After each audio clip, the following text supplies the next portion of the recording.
एक बेहद प्रसिद्ध और अमीर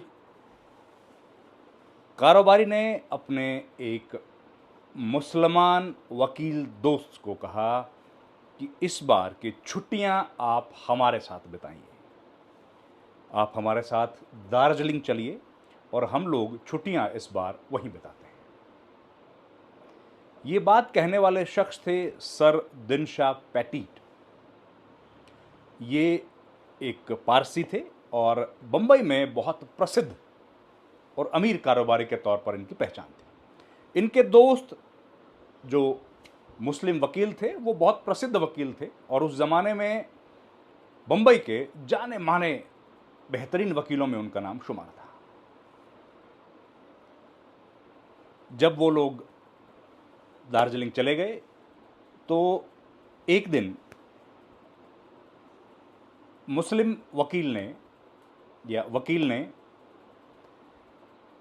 छुट्टियों के दौरान बातचीत में उनसे पूछा, अपने होस्ट सर दिनशा से पूछा कि दिनशा साहब, आपका क्या विचार है इंटर रिलीजियस मैरिज के बारे में।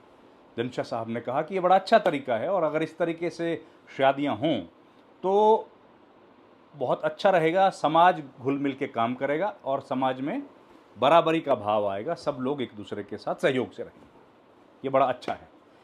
इसके बाद जो वकील साहब थे, जिनकी उम्र दिनशा साहब से केवल 3 बरस कम थी, उन्होंने कहा कि दिनशा साहब, मैं आपकी बेटी रत्नबाई से शादी करना चाहता हूँ।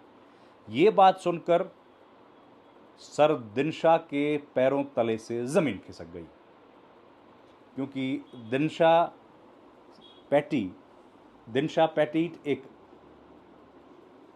पारसी थे और वो चाहते थे कि उनकी बेटी की शादी किसी पारसी व्यक्ति के साथ ही हो।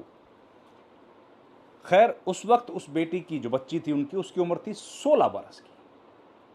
तो कहा कि बहुत छोटी उम्र है, अभी शादी नहीं कर सकते हैं, और इस तरीके से 2 साल उन्होंने निकाल दिए।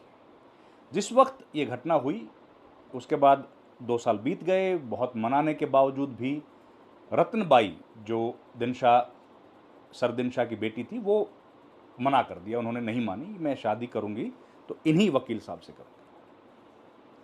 वकील साहब की उम्र उस वक्त 42 बरस हो चली थी और जब वो 42 बरस के हुए तो रत्नबाई, जिनको प्यार से या सम्मान से रतु बुलाते थे, उनकी उम्र 18 बरस की हो गई थी और उस वक्त उन्होंने